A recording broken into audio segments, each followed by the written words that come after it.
unsafe.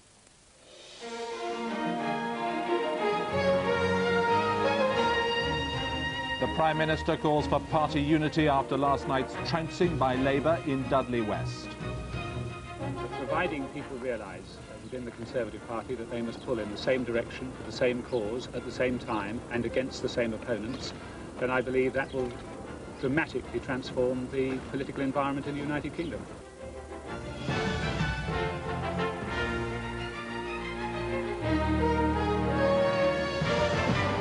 Good afternoon. Even Mr Major admitted that last night's result was very poor. It was the biggest by-election swing from Conservative to Labour since the Second World War.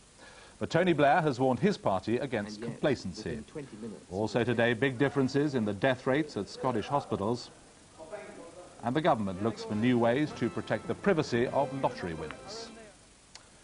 The Labour leader Tony Blair says the result of the Dudley West by-election is a sign that the country wants to change direction. John Major says it's a protest vote, but thinks some good can come of it if it makes the Conservatives unite. The result was the biggest swing to Labour since the 1930s. Their candidate, Ian Pearson, won the seat with 28,000 votes. The Conservatives got fewer than 8,000, and the Liberal Democrat came third. The majority of over 20,000 compares with a Tory majority of nearly 6,000 at the general election. And I hereby declare that Ian Ferrers Pearson has been duly elected to serve as Member of Parliament for the Dudley West constituency. It was an impressive win for Labour and a crushing defeat for the Conservatives. Labour always knew they were going to win this by-election, which couldn't have happened at a better time for them. Nonetheless, they were delighted by the scale of the victory.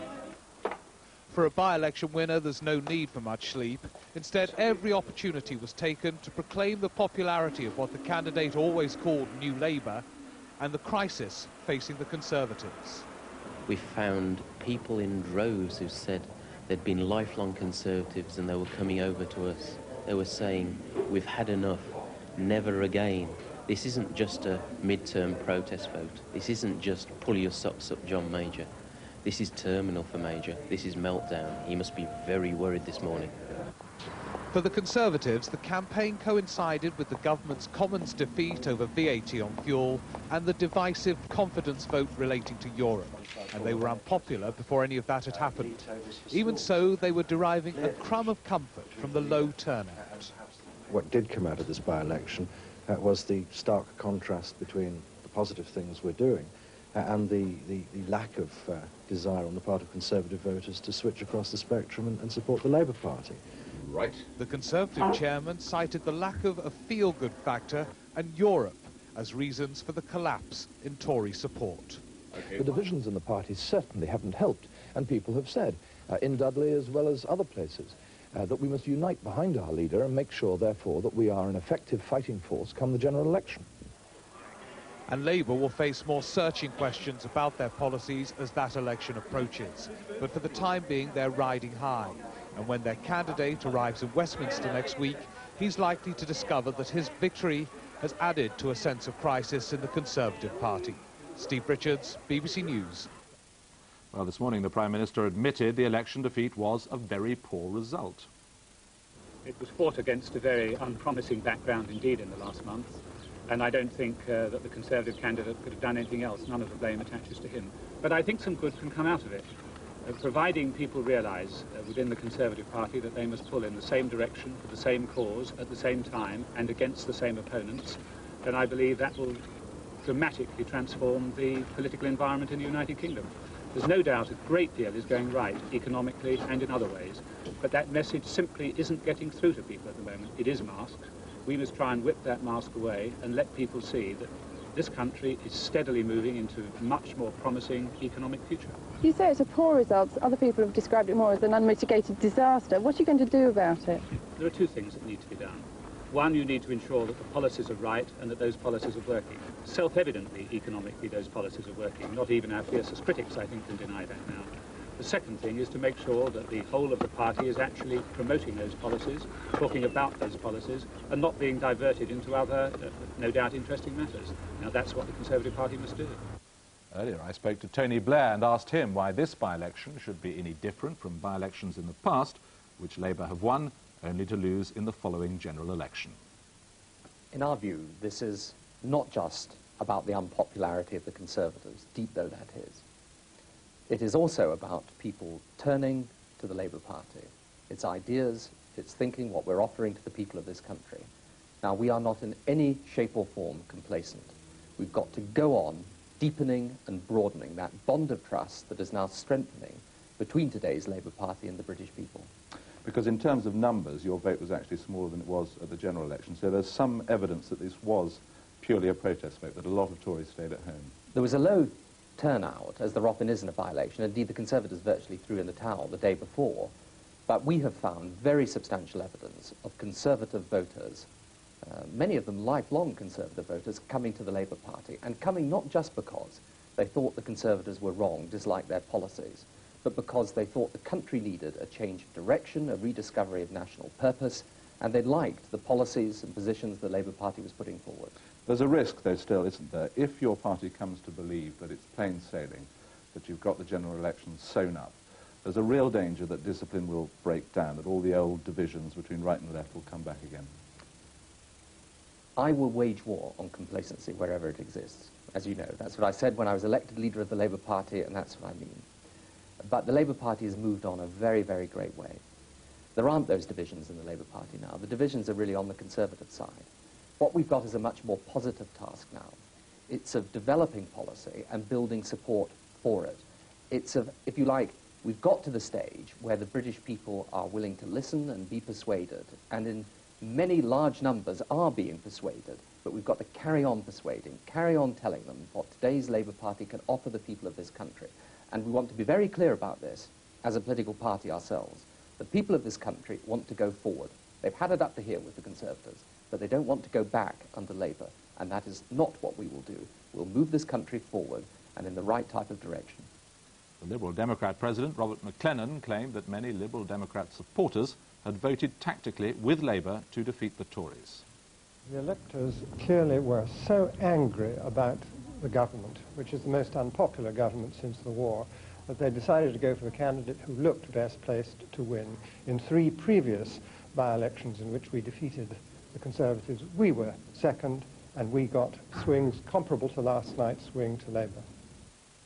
Well, to get a sense of where this stands on the Richter scale of government by-election disasters, I'm joined by the BBC's head of political research, Bill Bush. Bill, can this be dismissed as midterm blues? I don't think it can. On a scale of 1 to 10, this comes in at about 9. It's saved only by the low turnout. This is Labour's best performance for 60 years. They've never come remotely close to this in modern political circumstances. And the Labour Party, of course, is, if you like, the only viable alternative government. It's not like a third-place party doing well. This is the alternative government doing well. So that poses a particular threat. The government's hope must presumably be that the economy in some way rescues them before the next general election. Is there any sign of that happening? Well, that too is a serious problem. It's bad enough to lose by-elections badly, but back in 1992, at election time, run-up to election, the opinion polls then, a little bit inaccurate, showed Labour as having a small lead on voting intention. But on who was best to handle the economy, the Tories were comfortably ahead. It stayed that way until the crash in September 1992 out of the ERM. Now, since then, Labour has had ever-growing, ever-widening leads on which party was best able to handle the economy. Now, that's 2 years in which the economy has improved. All the figures have got better. People are better off, more people are in work, inflation has fallen. So there ought to be something coming through in what they call the feel-good factor, but it's not. It looks as if voters have become disconnected. They don't thank the government for any improvement that they see, and that is a problem for the Tories. What about the impact of events at Westminster over the past couple of weeks? Well, all the evidence is that voters like their parties to be united. Now, back in 1986, which is one of Mrs Thatcher's midterm troughs, Michael Heseltine walked out of the cabinet over Westlands. And indeed, voters saw the Conservative Party as disunited, but they saw Labour as even more disunited. Now, roll forward 8 years, and you see, yes, indeed, the Tory party is seen as even more disunited than it was 8 years ago. But this is a comparative game. What's Labour doing? Labour is now seen as united, happy, much stronger position than they were 8 years ago. Bill, thanks very much. Well, I'm now joined by a senior cabinet minister, David Hunt. Mr Hunt, I'd like to pick up with you, if I may, a couple of the points that Bill Bush made. If you look at that graph of his, what it shows you is that the better the economy gets, the less people trust you to manage it, and the more unpopular you become. It's very worrying, that, for you, isn't it? No, I don't accept that. The lesson of this particular by-election is that, sadly, the abstainers won. There were 30,000 voters who voted at the general election who didn't vote in this by-election. You really can't dismiss the Labour majority like that, can you? No. Don't forget, they didn't get, as was pointed out earlier, they didn't get as many votes as they got the biggest swing since the 1930s. Yes, but on a very, very low turnout.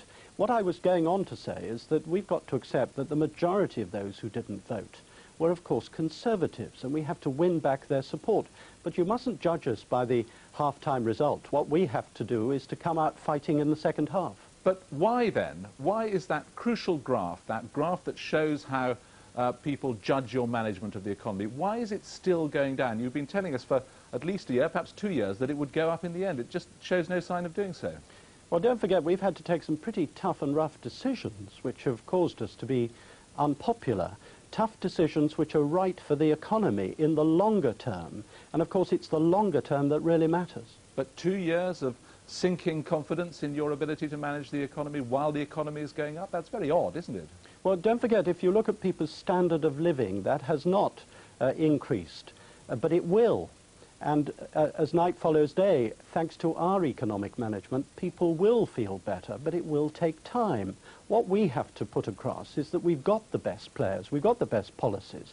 Labour Party have papered over their divisions. They had more rebels on Maastricht than we did, and they've got no policies. They've become the party of protest. It's this government that has the policies, and the policies are going to win through.